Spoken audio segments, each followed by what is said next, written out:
my village, which I have. Now, just have information pop up on my screen. Promptly. Oh, so let's watch the spider kill itself. There's not enough internet to stream, but PS4. Yo, yo, yo, yo, yo, yo, who let you in and how?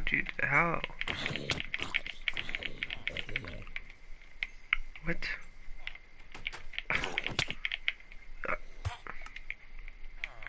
Oh, fuck. Now it's armed.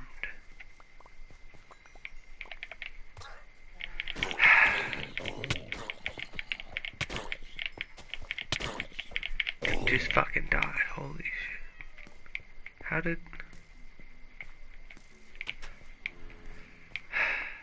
I don't get... Wow.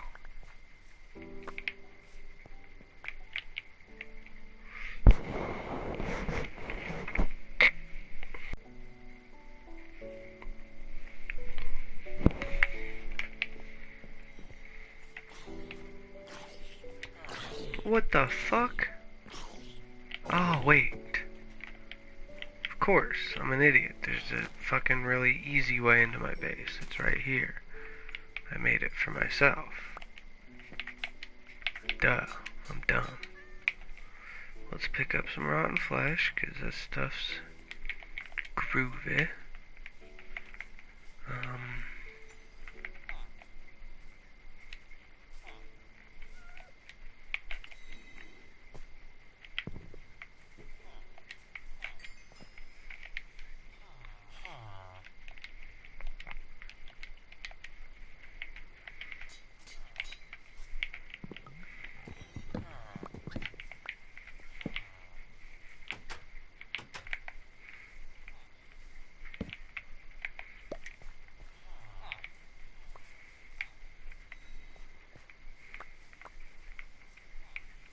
Wouldn't want to miss that stuff. Let's get my keratos.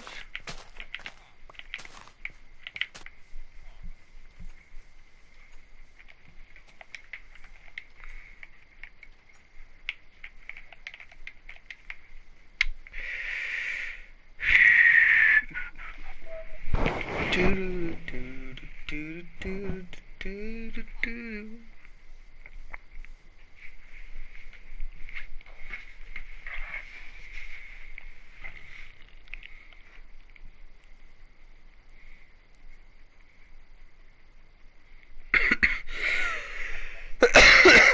Oh wow, they completely changed how you do this, so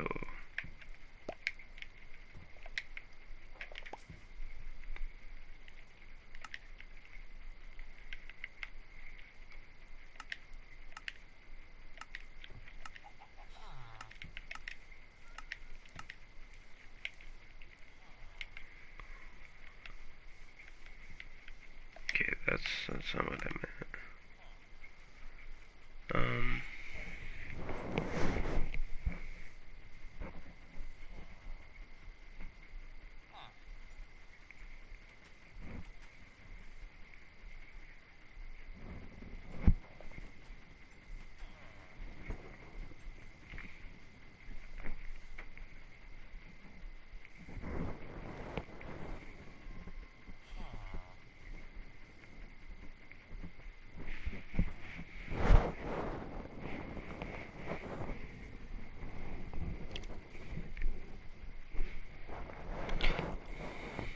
Alright, so I'm gonna go TP slash TP.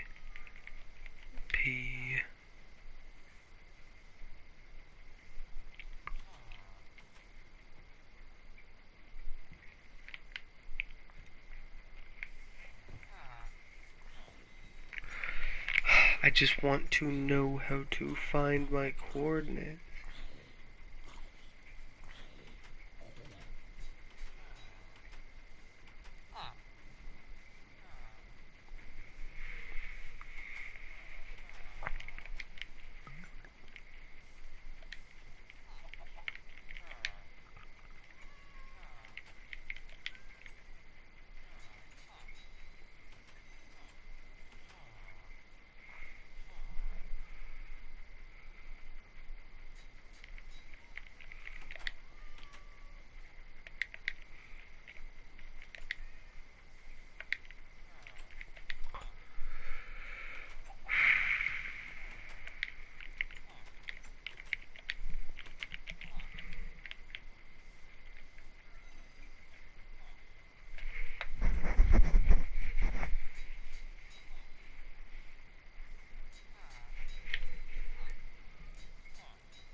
how to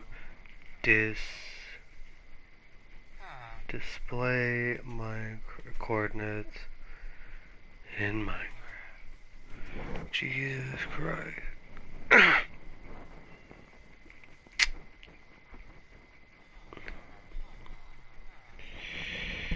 Let's see if I can get this to work. Might have to watch a video. Subscribe button now. Okay, so to do this, you don't actually need to have activate cheats enabled. This is something which does not need activate cheats. All you need to do is you need to hit the options button and you want to go to settings. You can also do this before you load up your world or every time you can also enable this as well.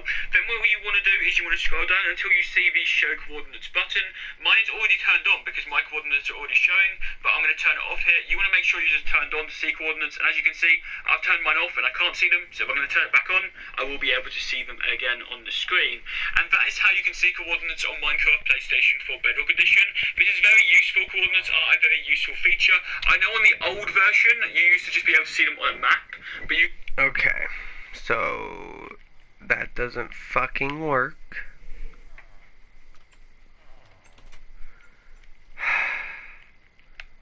This doesn't fucking work. Like I just want to know my coordinates. Can I not do it because I have a realm?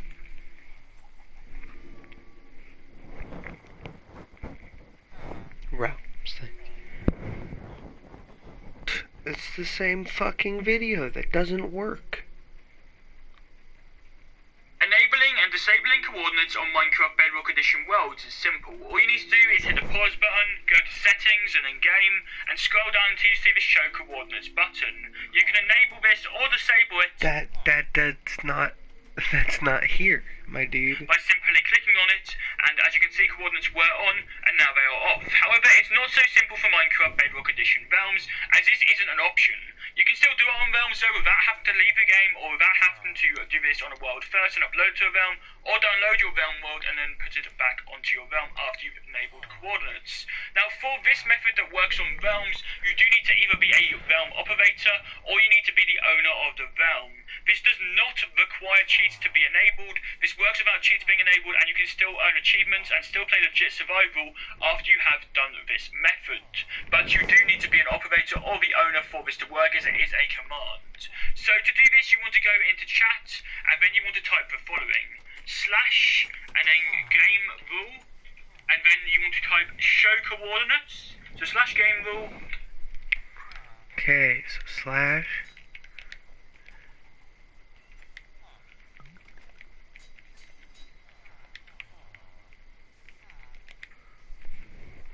And then show coordinates, and then you want to set it to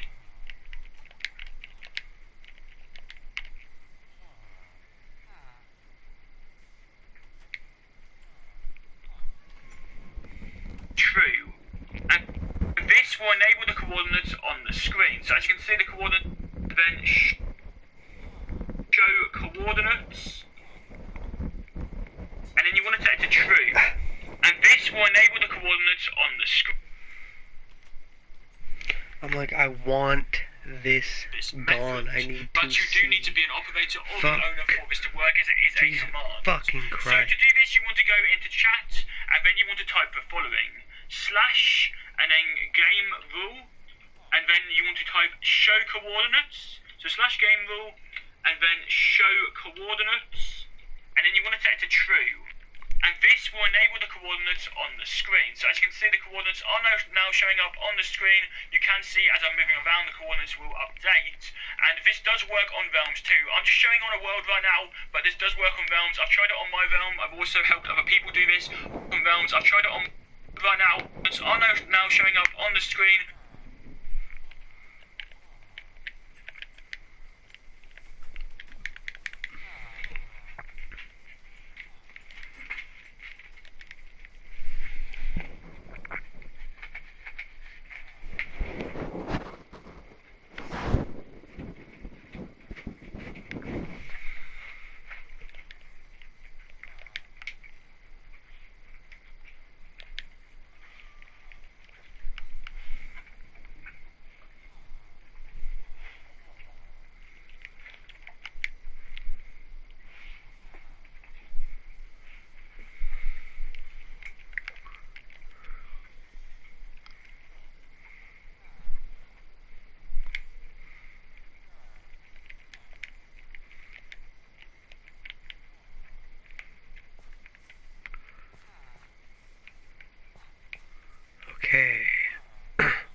this, I should be able...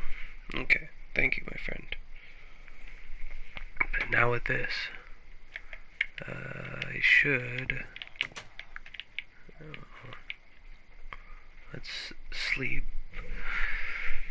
But I should be able to locate my spawn location now. So, let's... This is my emerald box, so basically... No, this is my random box for, like, dirt and cobble and iron and...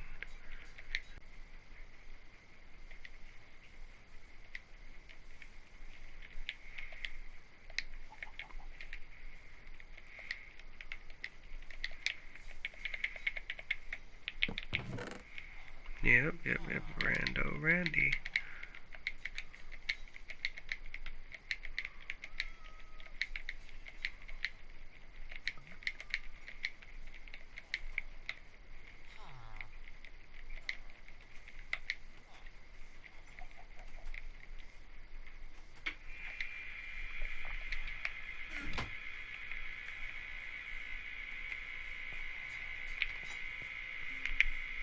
Well, goodbye guys, I think you're all gonna die a horrible death without me here, but hey, I have a spawn to find.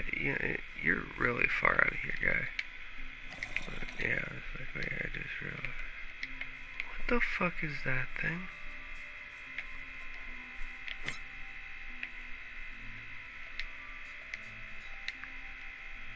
That's so weird, but... Alright. So let us...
Yes, so if you haven't read the title, for all, once again, all none of you watching,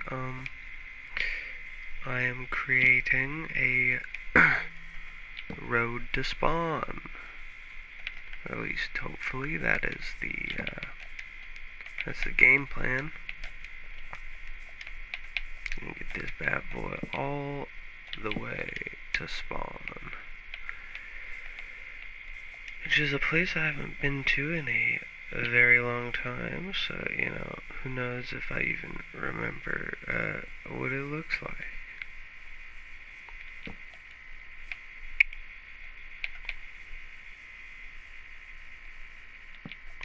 Yeah, I don't think I'm putting enough of these down, honestly.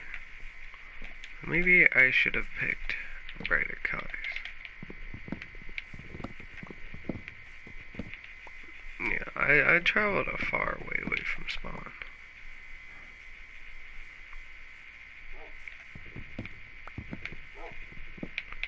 So we're just gonna go straight, baby.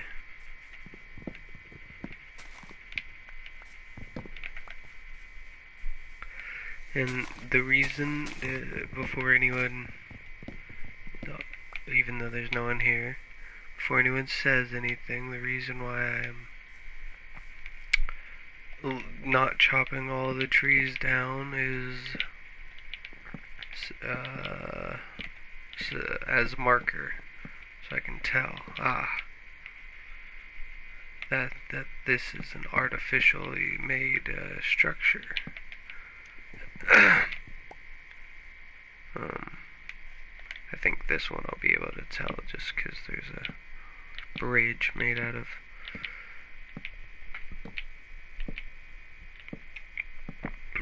crap.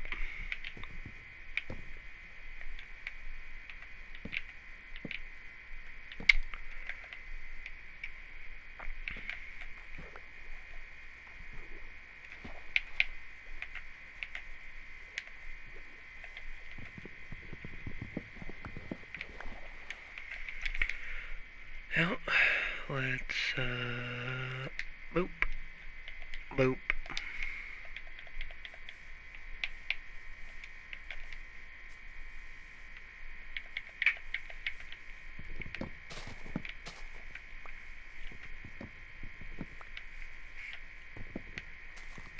So I can see it easier from the coastline.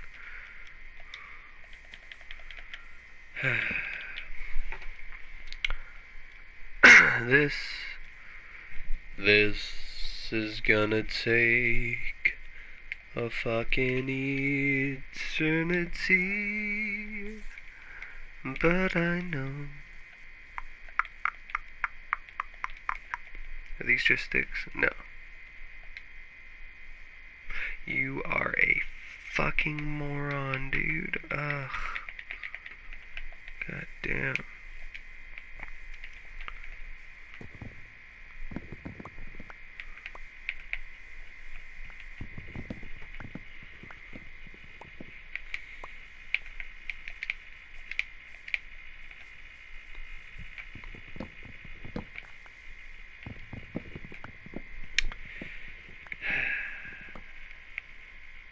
I might as well just go till this axe breaks. Which is gonna be on this tree, right? No? I guess this tree. Yeah.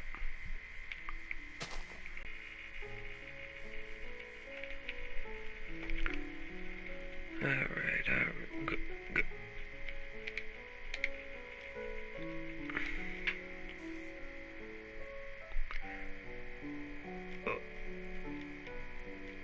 But why?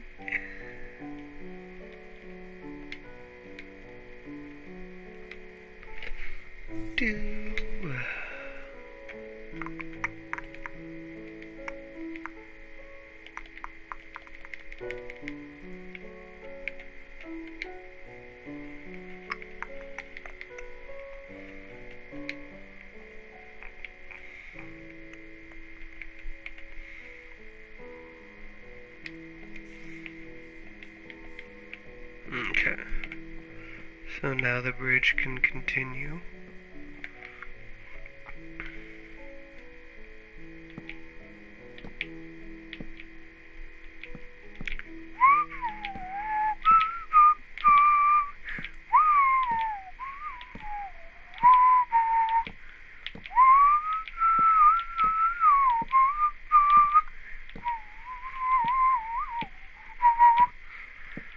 Well, this is riveting, absolutely riveting. wunderbar. Absolutely wunderbar.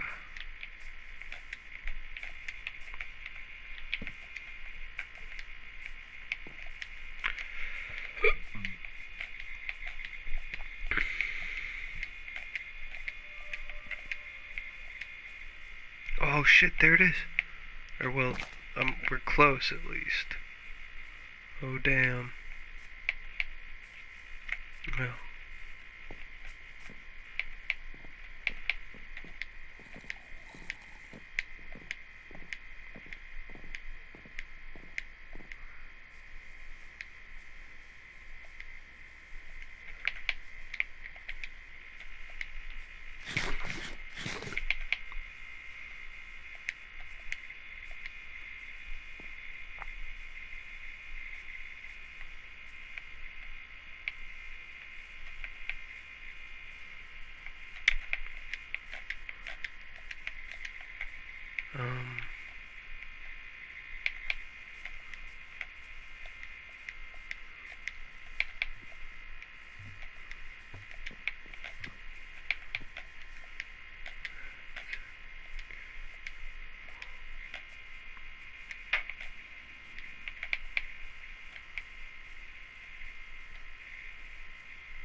Wait, no. I'm not lost, I'm saved. Just...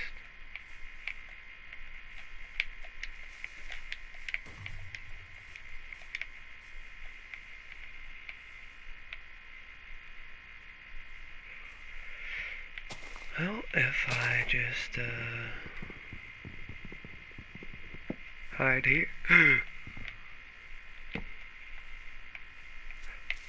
Oh, it can see me.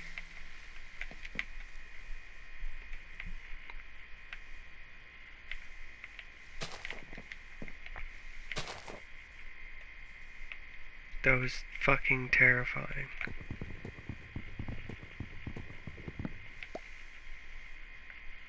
Hope my village is alright.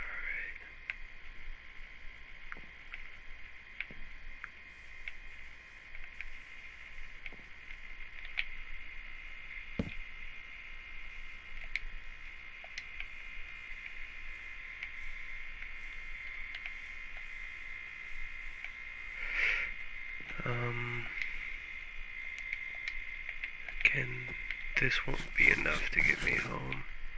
No, it won't even be enough. Well, I guess I can take a quick, I guess it's 2, 3. I guess I can take a nice little dab while we are, while we're waiting.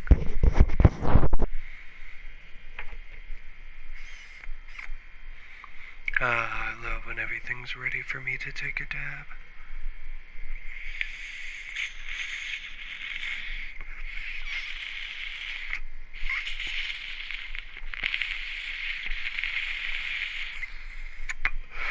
Oh man, I got this, now, I don't know if I told the stream yet or not, but I got this new,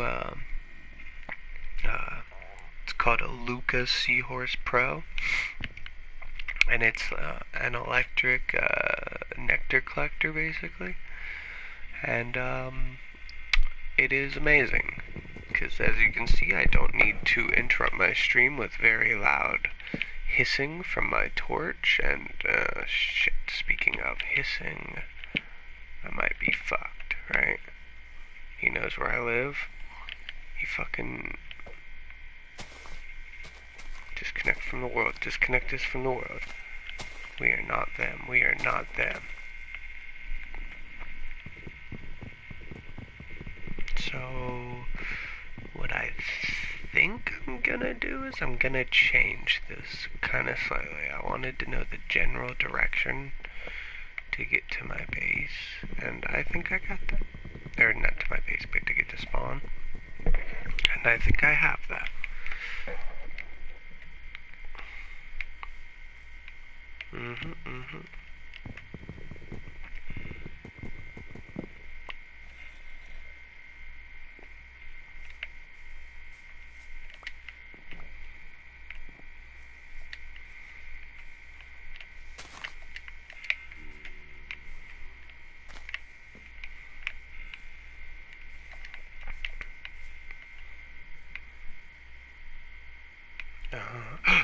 Shit. Y'all scared the fuck out of me.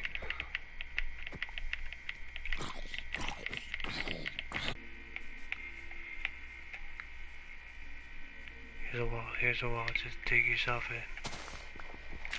Go, go, go.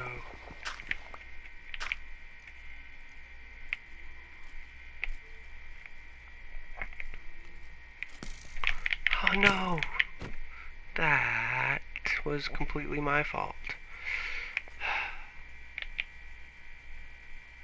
That was completely my fault. Luckily, I had all my armor on.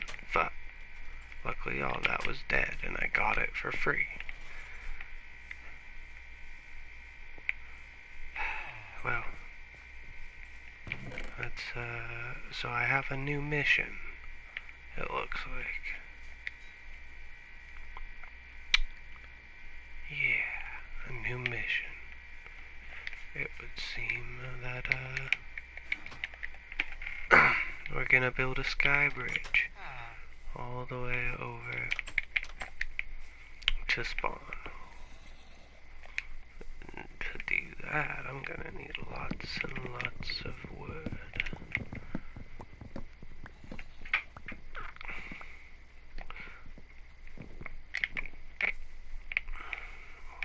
So this stream, while the goals are still the same, is kind of going to change into the deforestation. Hey, I actually said it right. With the deforestation of my forest.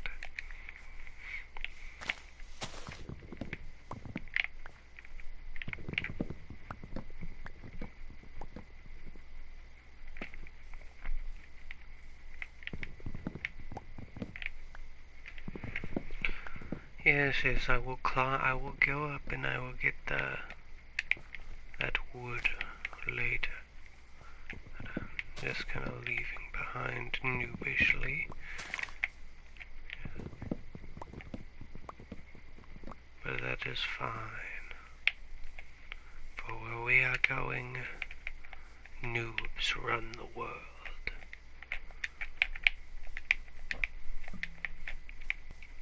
Another thing I'll need lots of that I didn't think about on that trip that I should have, because I literally put all of it away, was food. It was my food. Probably could have made it home last night if I had eaten.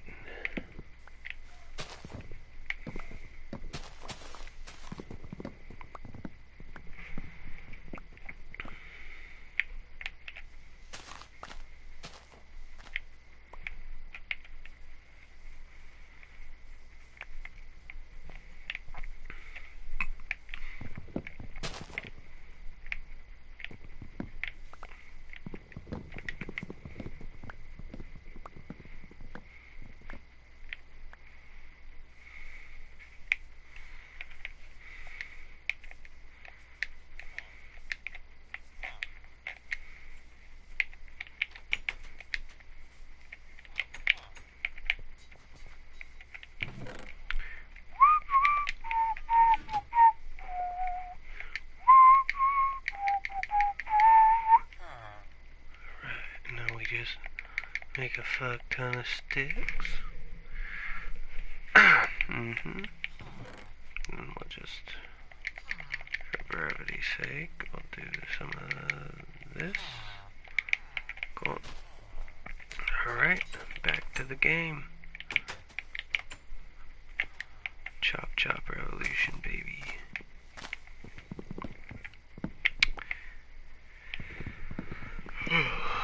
So like a good amount of wood.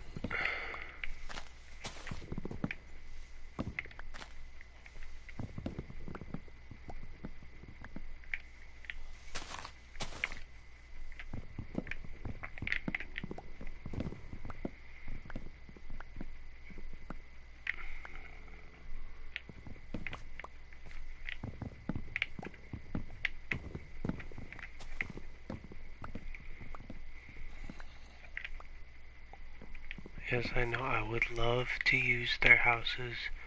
That's like cultural or something. And they'd all throw a big pissy fit. The villagers, yeah. They're all just a bunch of whining whiners.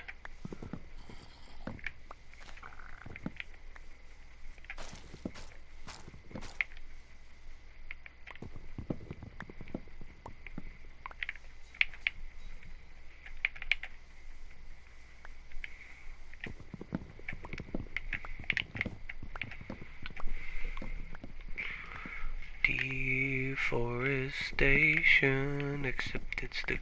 Oh, is there a cave right here? Neato. Probably should do some cave diving, because I haven't whatsoever.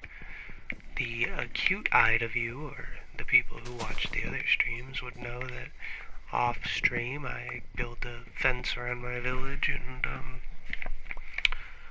that's kind of about it. I don't know if I did this on stream, but like I just kind of dug down here for some basic resources, not even that far. Just for some cobble and some coal.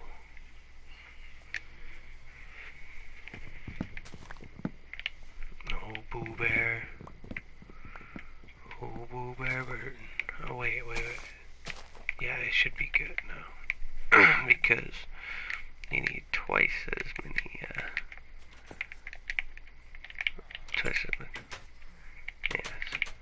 You guys are really making babies right now? Don't you think the village is full enough?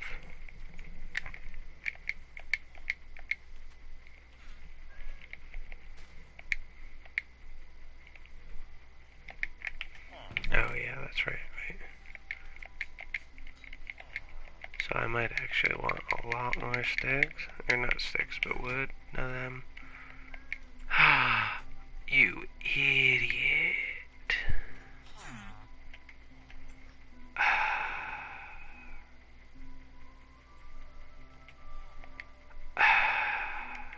God damn it. Well, I will never need one of those again. Fuck. Shit just made my whole fucking walls out of these fences. I'm gonna be chopping for days now.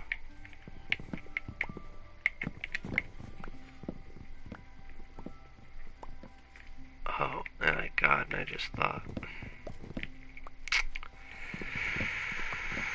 You need more wood than you need sticks.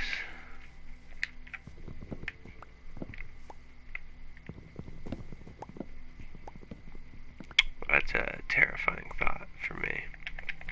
God damn it. You know what? That one only has one fucking piece. Well, there you go. I was wrong.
And that's not like too cramped, is it? Yeah, no, that's perfectly fine.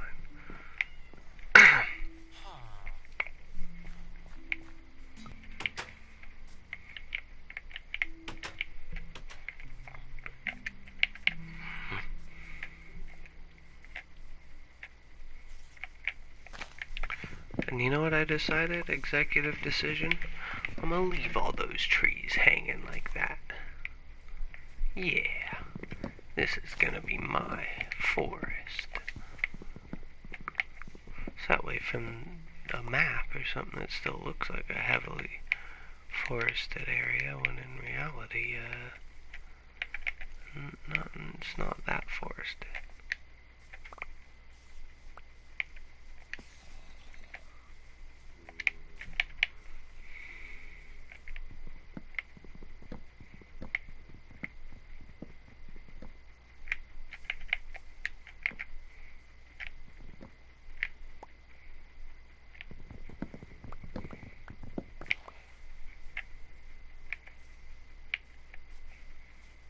They really want it.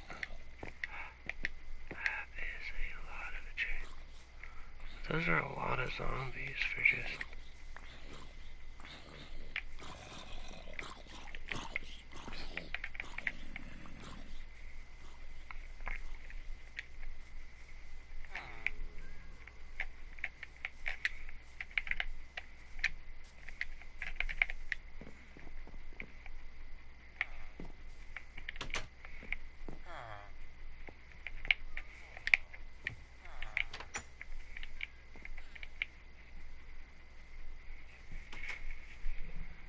I just need more beds, I know.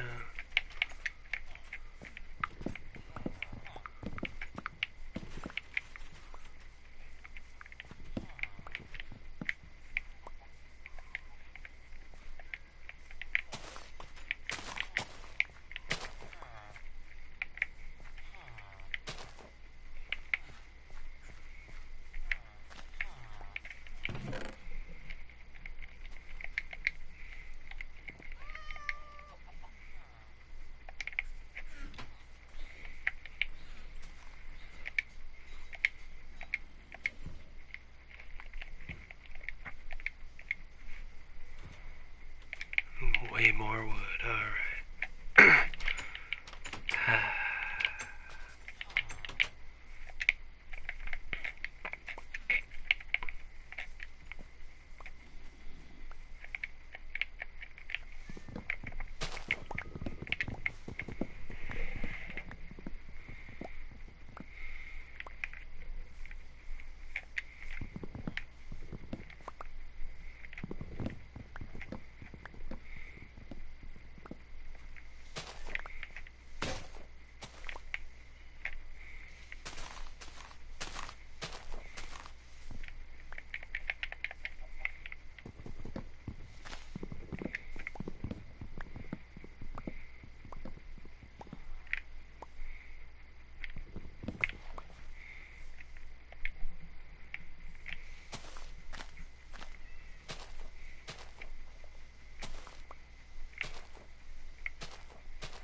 Yes, this is taking more fence than I thought it would have.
Well, that's weird.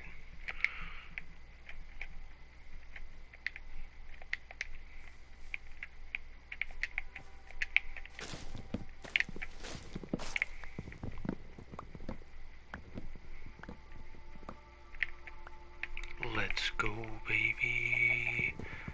No one gathers wood quite like I gather wood. I like wood. You gross, no, don't take it that way.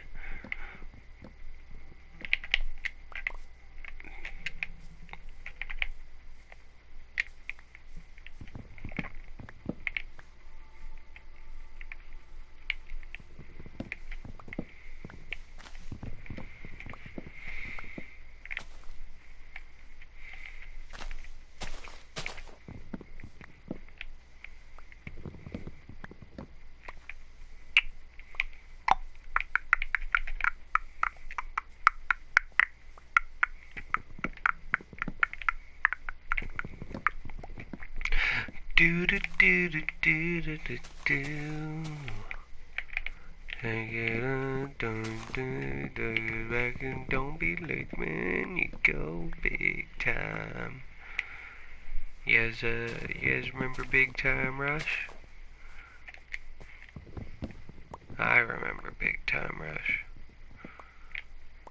It was a big time rush, if you know what I mean. Hey, please, I'm very hungry. I'm very, very hungry. You guys are a bunch of farmers, right? You got to have something to eat, right, Scotty? Not the carrots. I've been saving these carrots up for 27 years.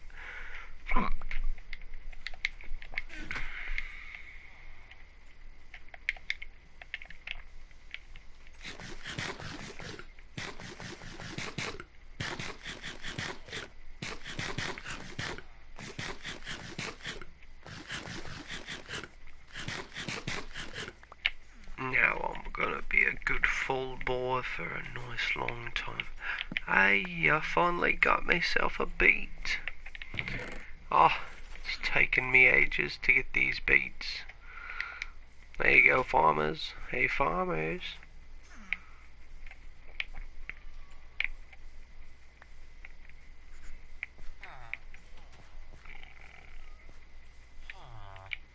You don't have a job. Unemployment is a big issue. Why? Because we have to kill you.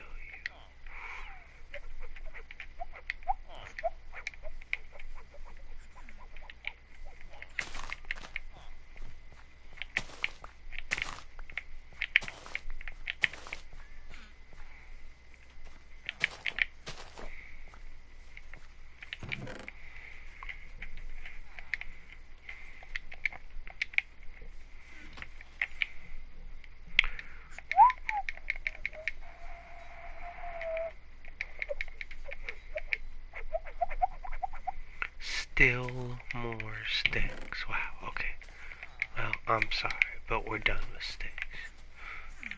Do I have any stairs? Haha. It's quite literally nowhere near enough, and I'm not not gonna make it enough.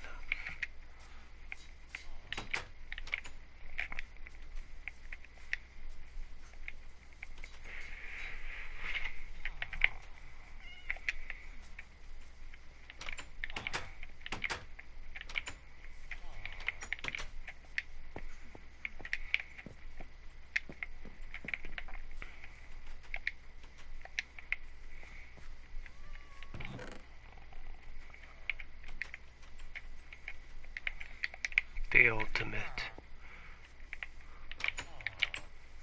It's the only way, right? So then, if I do it like this, oh baby, a triple.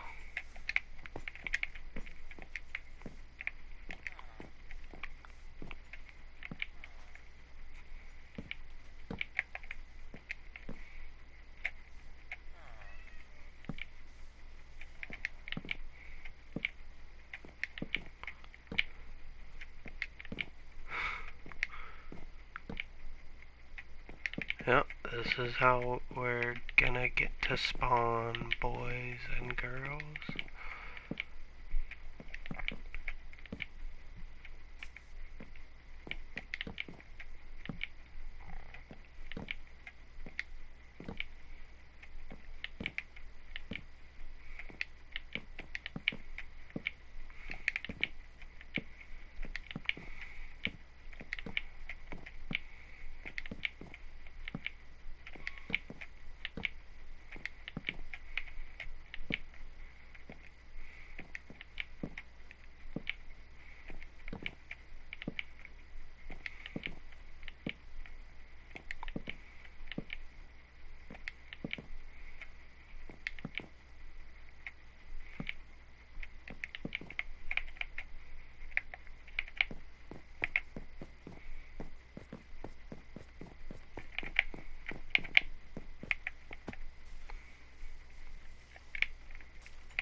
Well, that was probably the smartest play I've ever played in my life. Now, let's hope for 4 more years. It's kind of hard to get 4 years when you're the world's biggest idiot, but hey, you know, they gotta give it to someone.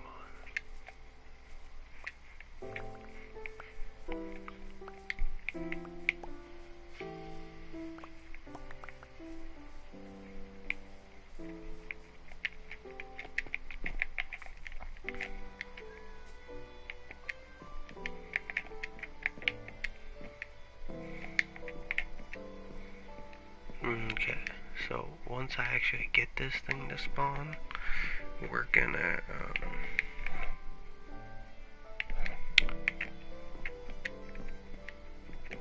put like half slabs on this or something.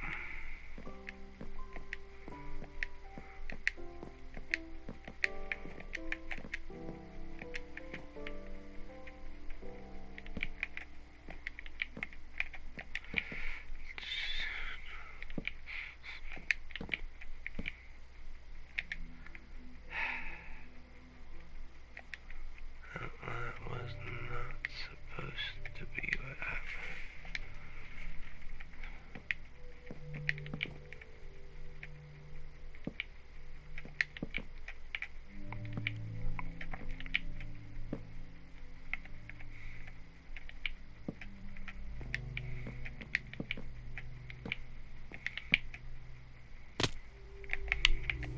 Heartbreaking, ladies and gentlemen, heartbreaking.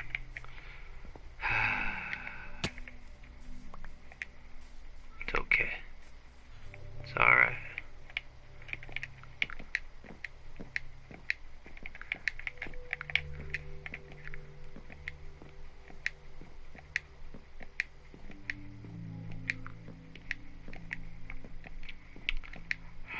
It's okay. Once I get to the point where I'm not going up anymore, I should be fine.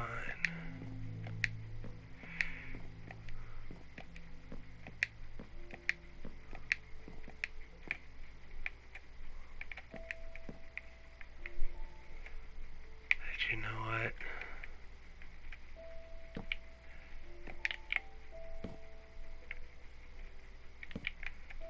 I made a promise that it's the end of this stack. As long as I don't get too fucking greedy.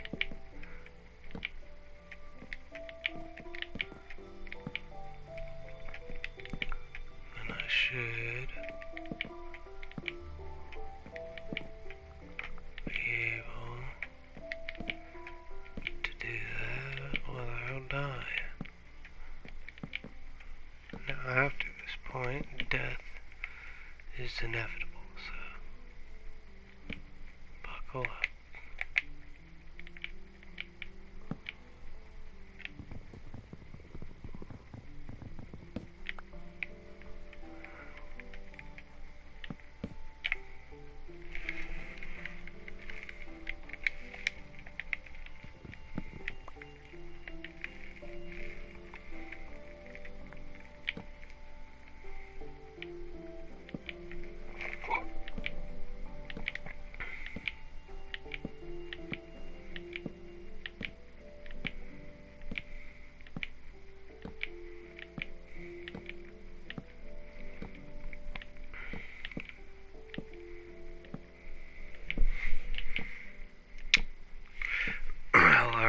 So, I know I'm live streaming and all, but this is boring and no one is watching, so what I'm gonna do is I am going to watch YouTube videos to keep myself company.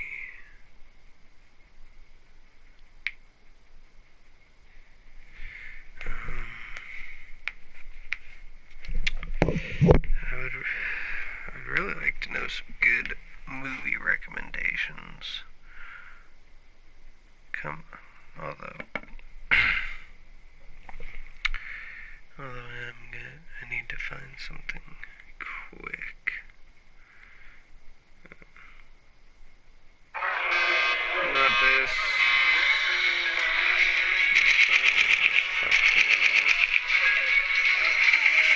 This is an ad that I'm sure many of you have heard. No. I'm gonna want to come to this channel. Oh, hey! Look at me. You can actually see me move live and in living color.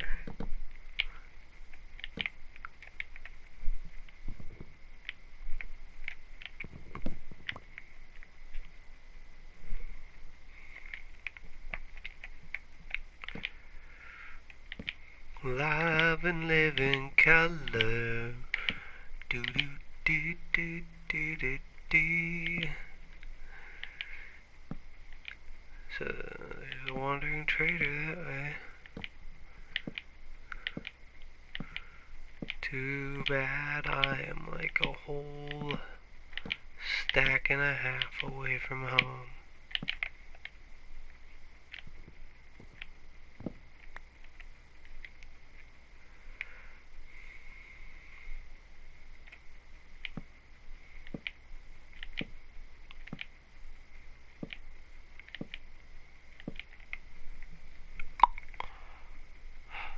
We are making it.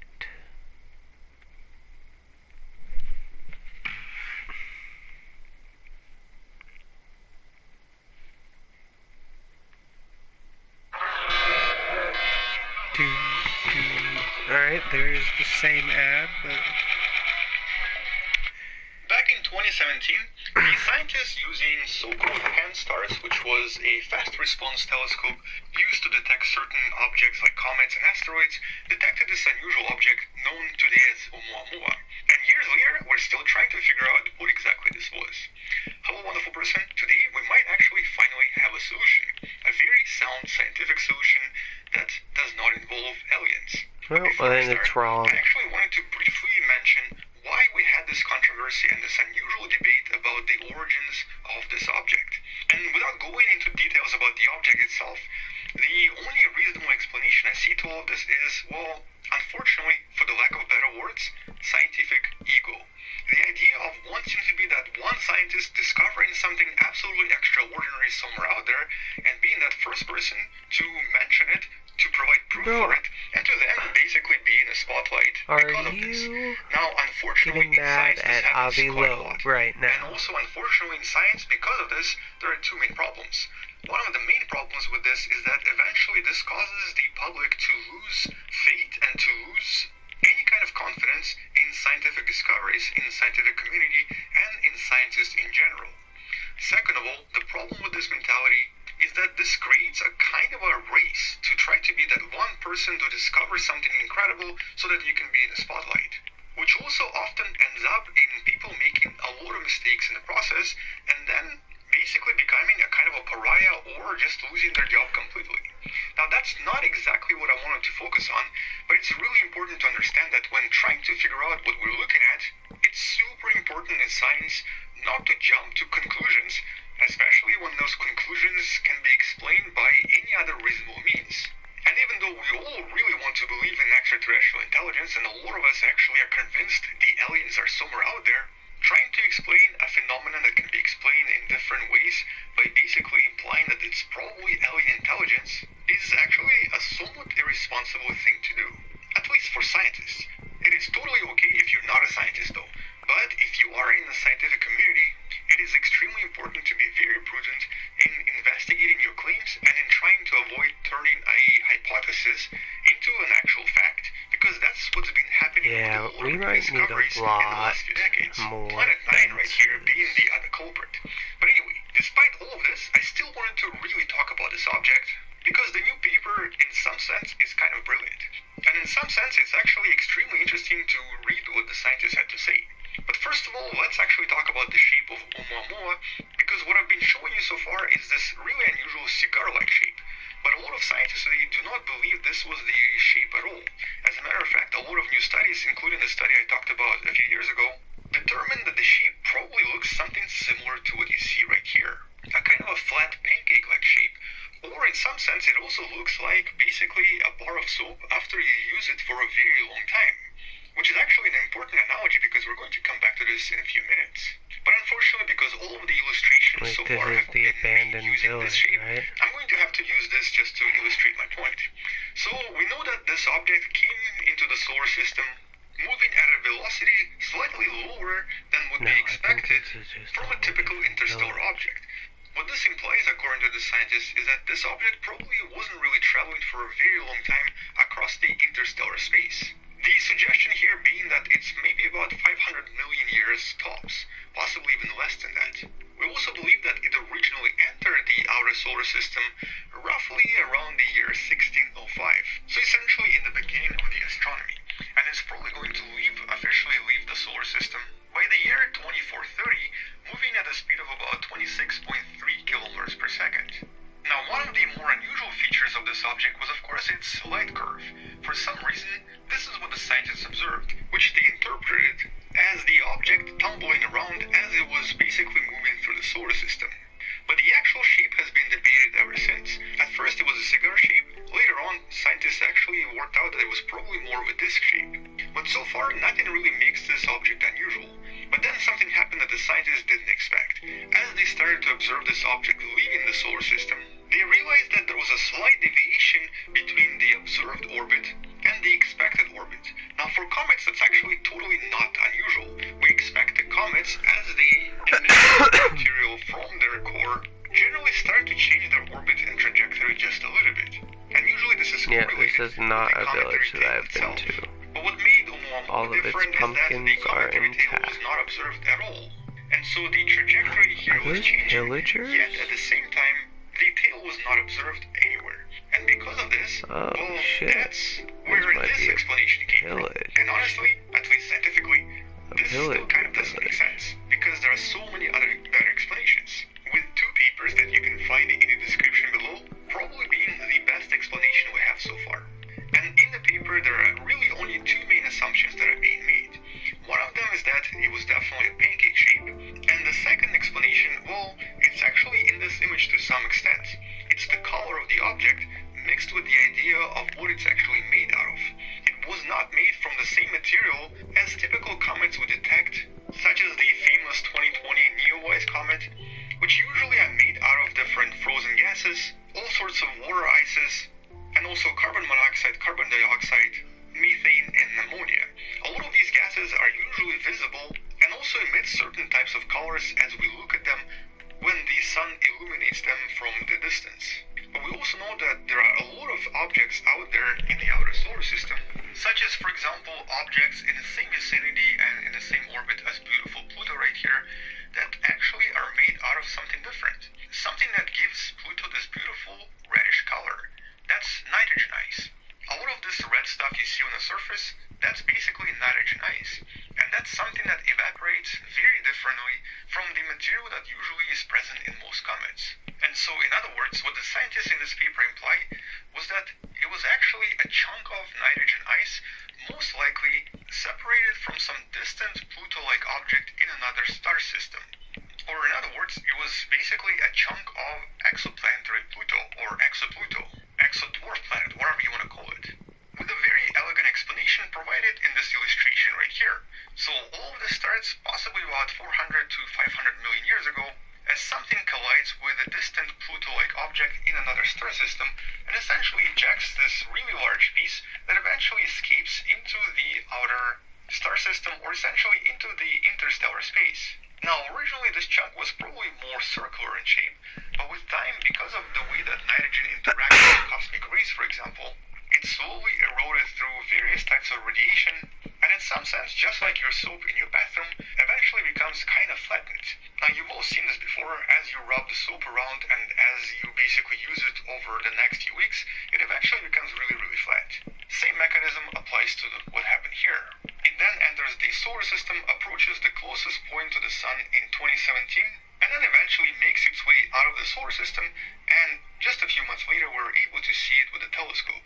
And those deviations from the orbit were very likely caused by the evaporation of nitrogen ice from the surface. And it just so happens that, well, as nitrogen evaporates, it doesn't actually produce any kind of tails at all. We would not really be seeing this anywhere. And on top of this, because this was a chunk of ice from another dwarf planet, the implication here is that it was probably also a lot more reflective, and thus the object was probably much smaller than we initially assumed. And by being so much smaller, the amount of emissions coming from the object were able to deviate its orbit a lot more than initially predicted.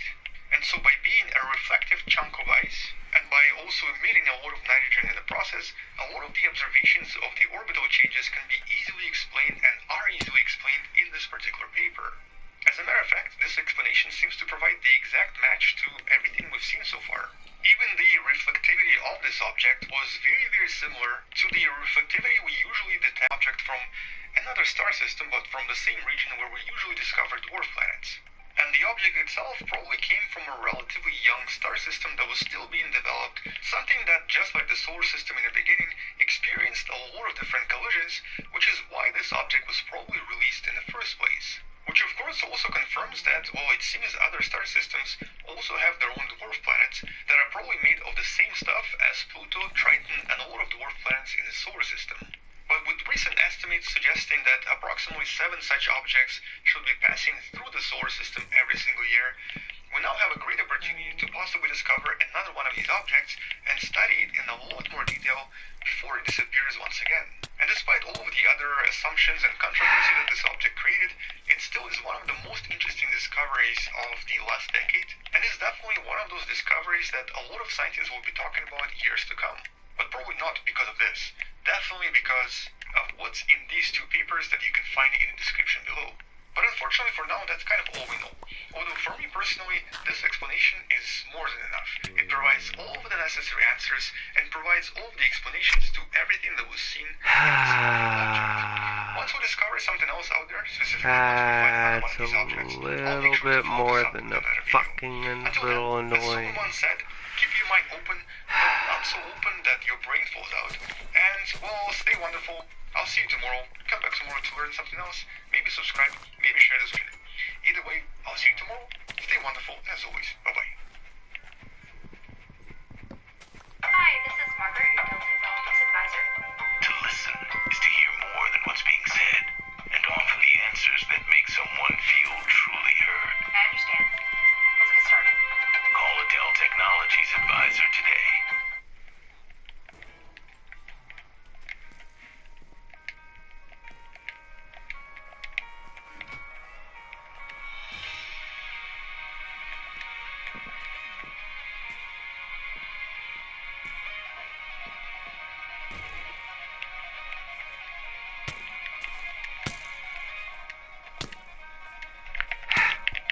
Okay, just go out into the flame, get in, buddy. Fucking A. Well, you know what sucks about this?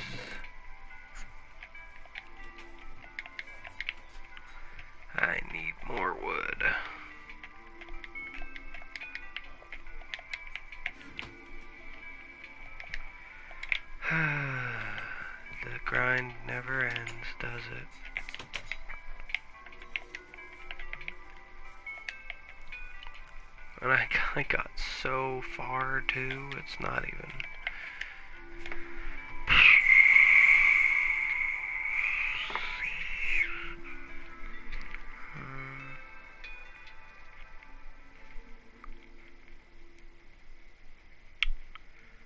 Yeah, that's so sad. Last place it shows me too is right before I died. A number so perfect.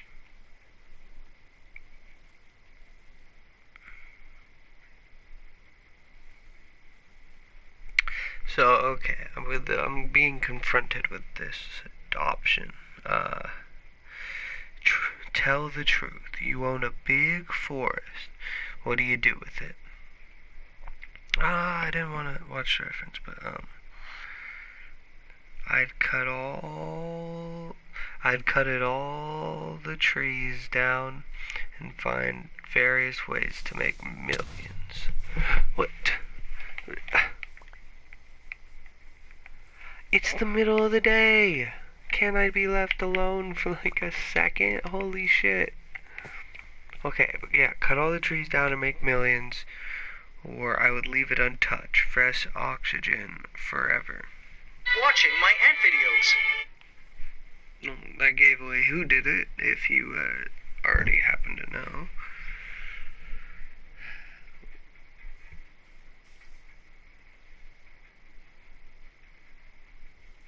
No, fuck it. Around 551 million years ago, during the Ediacaran period, weird animals had taken over the seafloor. In the shallows, the slug-like Cambrian lazily mowed down bacteria and algae. In the deeps, fronds of Charnia waved in the current, filter-feeding or absorbing nutrients from the water. But in between these bizarre creatures were many animals with a more familiar shape. Elongated tubes, flat ribbons, and other worm-like body plans were so varied and abundant that this part of the Ediacaran is sometimes known as Worm World. But familiar bodies Worm are not. World. Most of the strange organisms of the Ediacaran disappeared about 540 million years ago. Lots of different factors probably played a role in this, but the biggest seems to have been a revolutionary adaptation, the ability to dig. While digging worms ending the world sounds like the plot of a certain brilliant monster movie, it really happened, and how it happened is just as odd as the culprits themselves. This is the story of how the ancient worm world was ended by the actions of its very own worms. Well, Though let's there are run for amazingly a well-preserved treat. soft-bodied fossils from a few places in the world, these types of organisms usually don't fossilize well. This makes it pretty hard to actually catch one of those world-ending worms in the act. So to solve this murder mystery, we're looking at the clues they left behind: trackways, burrows, and well-preserved poo. These are collectively called trace fossils, or more formally, I still ichnofossils. can't Like believe many it. clues, it's not always clear who left these traces. And sometimes several different organisms can leave almost the same traces too. So trace fossils are all given unique names of their own. Trace fossils made by amoeba-like organisms show up early in Earth's history, but the first definite animal trace fossils show up in the Ediacaran. And traces can be very distinct, like Cambrian, a series of centimeter-long scratch marks that form trails of radiating fan shapes. It's named for the many body fossils of Cambrian, the suspected trace maker, that are preserved on or near these traces. Scientists call marks like these a grazing trail, or traces left as an animal scraped its mouth across the seafloor, munching on bacteria. Cambrian and fossils like it show that a huge evolutionary innovation had already happened. Some animals were able to detect and move towards food. But these ichnofossils also tell us something important about what these animals were moving across. The trace marks themselves are very shallow and What show are that the they? animal was Are they scraping away very the top shallow? surface of the seafloor to eat. This sounds like a good way to get a mouthful of mud and nothing else, but there actually is a modern version. If you have a fish tank, you can see it for yourself. Aquatic snails leave similar grazing trails as they eat algae that grows on hard surfaces, which means that during the Ediacaran, the substrate, or the seafloor, was very different than it is today. Instead of soft, muddy sand, the sediment was held together so tightly by a mat of bacteria that it formed a hard surface. Scientists call this type of seafloor a mat ground, and it was sometimes so thick and sturdy that it even fossilized itself, creating a texture known as elephant skin. Because the seafloor was so different, the lifestyles of early animals were different too. Most organisms lived on top of the mat or clung to the mat, but didn't really dig too much below it. And not just because it was hard to dig in. The bacteria that likely made the mat grounds typically suck oxygen out of the sediment, and some produce toxic hydrogen sulfide as a byproduct. So even if organisms were inclined to dig or had the ability to dig, they risked suffocation or being poisoned if they spent too long under the ground. But life, finds a way, or in this case, worms did. At the very end of the Ediacaran, a new type of trace fossil shows up. It's called Treptichnus, and it's a small, branching, mostly horizontal burrow. And it's only been in the last few years that scientists have figured out the probable culprit behind these trace fossils, priapulid worms. Their body fossils are known from at least the early Cambrian, and they're still alive today. Sometimes they wash up on shore in big groups, and their pale pink color and soft exterior has earned them the nickname penis worms. Yes, really? That's what they went with. See, priapulids have heads that are lined with tiny barbs. They use these to move, hooking into the ground and pulling themselves forward. But these barbs are also used as a type of sensory organ. They move their barbed heads around as they look for food, leaving traces that look very, very similar to Treptichnus. And some species of modern priapulid worms coat themselves in layers of mucus and bacteria, That's what I want which to know. helps I to want to know protect them how from toxic environments. similar. This makes them very resistant to hydrogen sulfide and anoxia. With that fancy mucus coat and barbed movement system for digging, they would have easily been able to excavate into and survive underneath the mat grounds of the Ediacaran. Which is why it makes sense that Treptichnus shows up in the Ediacaran and then becomes much more common in the early Cambrian. Priapulids also became more common in the Cambrian. We've found nice full-body fossils of priapulids like Otoya in the Burgess Shale. Some specimens of Otoya are so well preserved that we can even see tiny arthropods inside their stomach. That means that Otoya may have hidden in its burrow and then attacked prey that came by, like a tiny marine version of the graboids from Tremors. Now, while death by barbed penis worm is certainly not an appealing way to go, priapulids themselves didn't bring about the end of worm world. Their burrows did. Let's see how this happened, boys. Seafloor surface, like tiny ancient plows. Communities of priapulids and other similar organisms changed the seafloor from hard mat grounds to the softer sediment found in the Cambrian. This change is called the Cambrian Agronomic Revolution, which seems like a very peaceful name for what was actually a devastating environmental change. And it was devastating because many early organisms were adapted to life on a solid surface. Organisms like Charnia had survived by fastening themselves into the mats, and they couldn't stay upright in the softer ground. Several groups of Ediacaran animals went extinct completely, and others struggled to adapt. But the surviving worms weren't finished yet. Even with all that mixing, the early Cambrian sediment still wasn't as soft as it is today, because most of these burrows were shallow, just a few centimeters deep and mostly horizontal. Which makes sense, because there wasn't really a reason to dig any deeper. After all, most of the decaying organic matter was near the surface, so going down further wouldn't get you any more food. But by the Middle Cambrian, a new use for digging had evolved. This is best seen in the trace fossil Scolithos. Unlike the shallow horizontal burrows of Treptichnus, Scolithos burrows are vertical and up to a meter deep.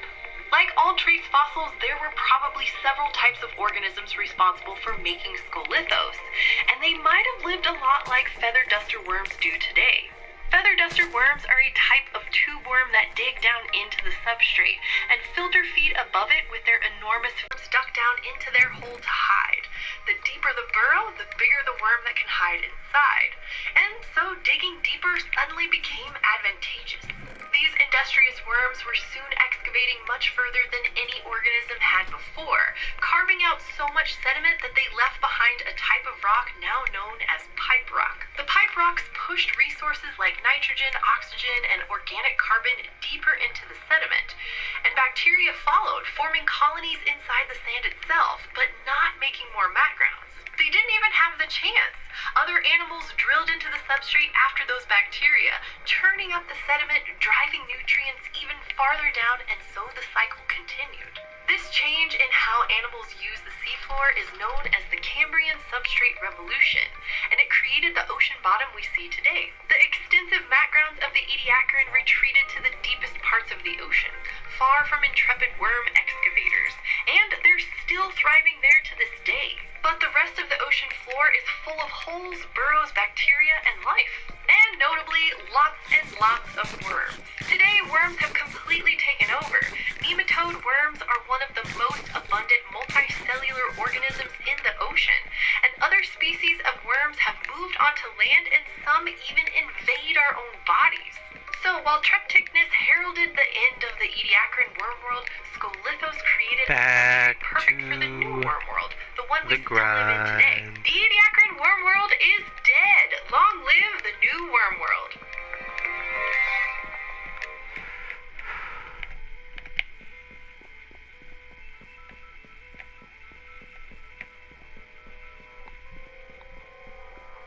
If you want to learn more about the boom times of the Ediacaran, watch our episode, The Other Explosion You Should Know About. And thanks to this month's eontologists who mean the worm to us: Sean Dennis, Jake Hart, Annie and Eric Higgins, John Davidson Eing, and Patrick Seifert. Become an Eonite at patreon.com/eons, and you can submit a joke for us to read, like this one from Lulu. Did you know that Frank was starting up a dodo appreciation club? I hear it hasn't really gotten off the ground.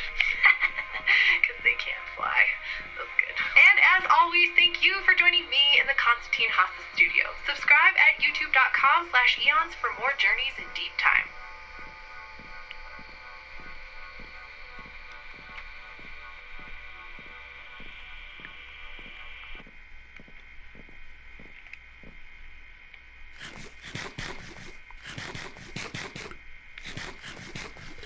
In a 1972 paper, geneticist Susumu Ono, an early leader in the field of molecular evolution, wrote, "The Earth is strewn with fossil remains of extinct species.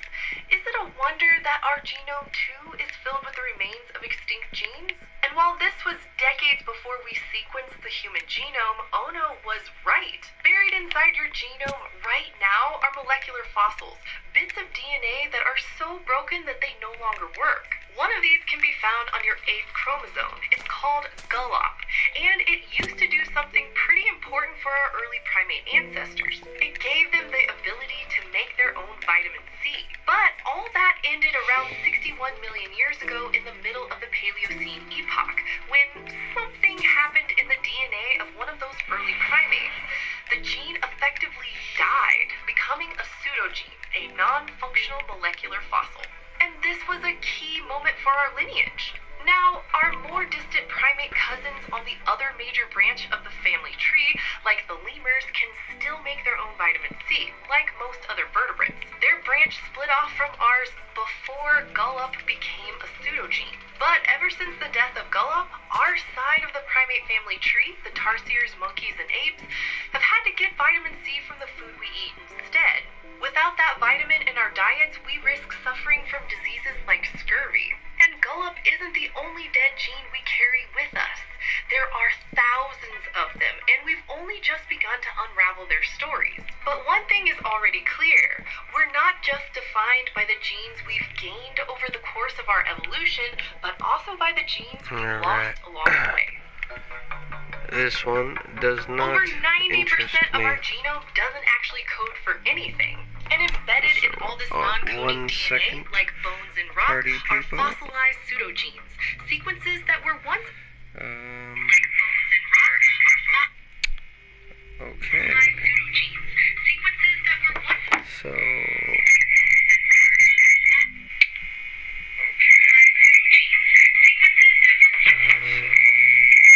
Only microphone audio is being broadcast.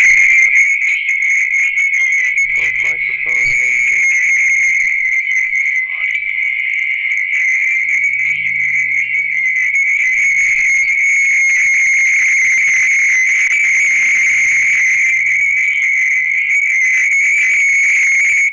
I'm so sorry about all that screaming. I just want to get my chat right. Or my,